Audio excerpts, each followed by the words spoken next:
హరే కృష్ణ. భక్తులందరికీ గీతా జయంతి శుభాకాంక్షలు.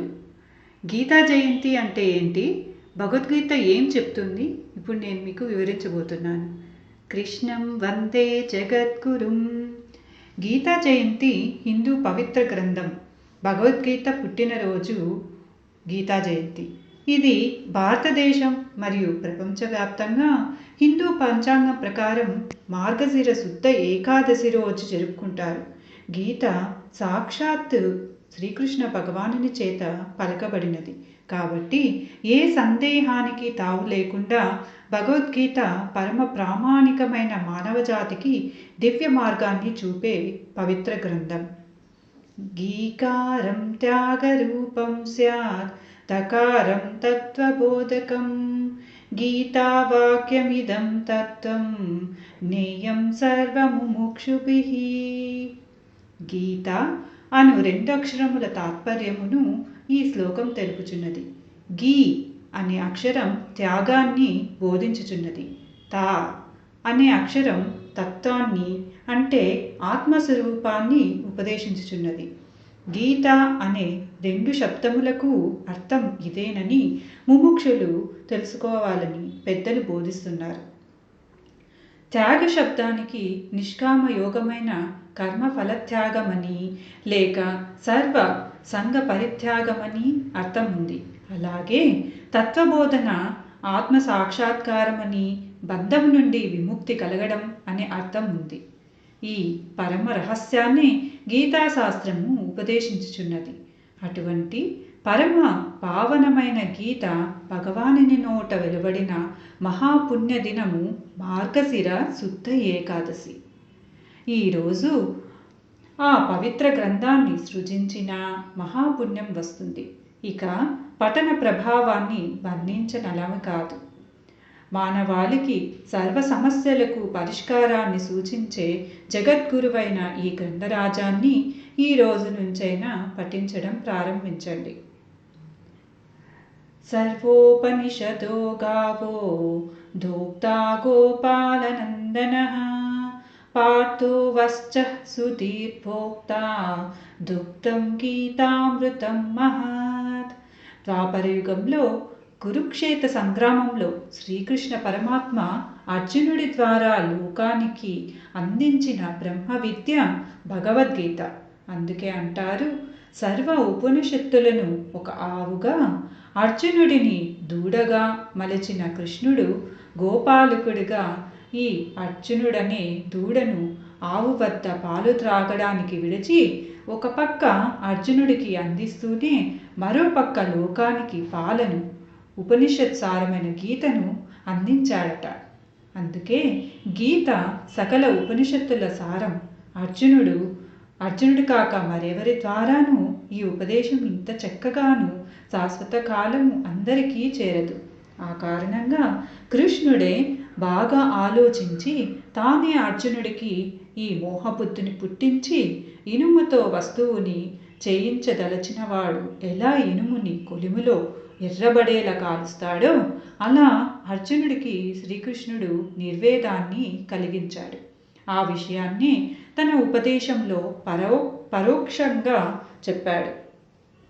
మనవత్మానువర్తంతే మనుష్యాః పార్థ సర్వశః.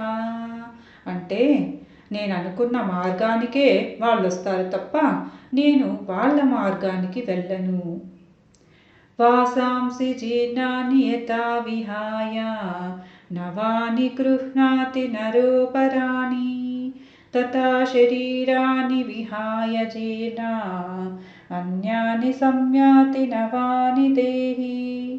చిరిగిపోయిన పాత బట్టలను విడిచి మనుషులు ఇతర కొత్త బట్టలను ఎలా ధరిస్తాడో అలాగే దేహి అనే ఆత్మ కూడా శిథిలమైన పాత శరీరాలను వదిలి ఇతరములైన కొత్త శరీరాలను ధరించుచున్నాడు. నైనం ఛిన్నంతి శస్త్రాణి నైనం దహతి పావకః నచైనం క్లేదయంత్యాపో నశోషయతి మారుతః. ఈ ఆత్మను ఆయుధములేవి కూడా ఛేదింపజాలవు.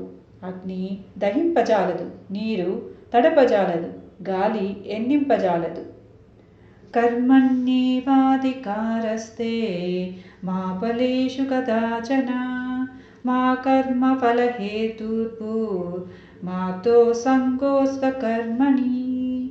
అర్జున, నీకు కర్మను చేయటంలోనే అధికారం ఉంది. కర్మఫలాలను ఆశించుటలో ఏనాడు కూడా నీకు అధికారం లేదు. కర్మఫలాలకు నీవు కారణభూతుడు అవ్వకు, మరియు కర్మలు మానుటలో కూడా నీకు ఆసక్తి కలుగకుండుగాక. యదా యదా హి ధర్మస్య గ్లానిర్భవతి భారత అభ్యుత్థానమధర్మస్య తదాత్మానం సృజామ్యహం. ఓ అర్జున, ఎప్పుడెప్పుడు ధర్మము క్షీణించి అధర్మము వృద్ధి అవుతూ ఉంటుందో అప్పుడప్పుడు నన్ను నేనే సృష్టించుకుంటూ ఉంటాను. పరిత్రాణాయ సాధూనాం వినాశాయ చ దుష్కృతాం ధర్మ సంస్థాపనార్థాయ సంభవామి యుగే యుగే. సజ్జనులను సంరక్షించడం కోసం, దుర్మార్గులను వినాశనం చేయడానికి, ధర్మాన్ని చక్కగా స్థాపించడం కోసం నేను ప్రతి యుగంలోనూ అవతరిస్తూ ఉంటాను. కృష్ణుడంటాడు, ఇదం శాస్త్రం మయా ప్రోక్తం గుహ్యా వేదాతదర్పణం అని. అంటే, నాచే చెప్పబడిన ఈ శాస్త్రం రహస్యములైన వేద అర్థాలకు అర్థం వంటిది. దీనిని ఎవరు పఠిస్తారో వారు శాశ్వతమైన విష్ణుపదం పొందుతారు. భగవద్గీత సారం అర్థమైతే మనం ఎవరిని ద్వేషించము. అన్ని జీవులలోనూ పరమాత్మ ఉన్నాడని, ఎవరిని ద్వేషించినా తనను ద్వేషించినట్టేనని అంటాడు కృష్ణుడు. ఈ లోకంలో చెడ్డవారిని ద్వేషించడం మొదలు పెడితే అభిమానించడానికి మంచివారు ఎవ్వరూ ఉండరు. ఎందుకంటే ప్రతి ఒక్కరిలోనూ ఏవో కొన్ని చెడు లక్షణాలుంటాయి. మనం వ్యక్తిని ద్వేషించడం కాదు, చెడును ద్వేషిస్తే మనం ఆ లక్షణాలను అలవర్చుకోకుండా ఉంటాం. నిజమైన దేవుడు ఆయనను నమ్ముకున్నా ఎవరిని ద్వేషించమని చెప్పడు. అందరినీ మంచిగా బ్రతకమనే చెప్తాడు. గీతలో పరమాత్మ కూడా అందరూ సన్మార్గంలోనే బ్రతకమని బోధిస్తాడు. అందుకే గీత ప్రపంచంలో భగవత్ తత్వం గురించి తెలుసుకోవాలి అనుకునే వారికి ఒక కాంతి కిరణం, ఒక ఆశాపుంజం. భగవద్గీతను చదవడం కాదు, అర్థం చేసుకుంటే మన జీవితం సార్థకమవుతుంది. అందుకే ఆదిశంకరులు భజగోవిందంలో అంటారు, భగవద్గీతలో ఒక్క శ్లోకాన్ని అర్థం చేసుకుని జీవితంలో అనుసరించిన, కొద్దిగా గంగాజలం తాగిన, కృష్ణ పరమాత్మను పూజించిన వారికి మరణ సమయంలో యమదూతలతో చర్చ ఉండదు, వారికి మోక్షం లభిస్తుంది. హరే కృష్ణ.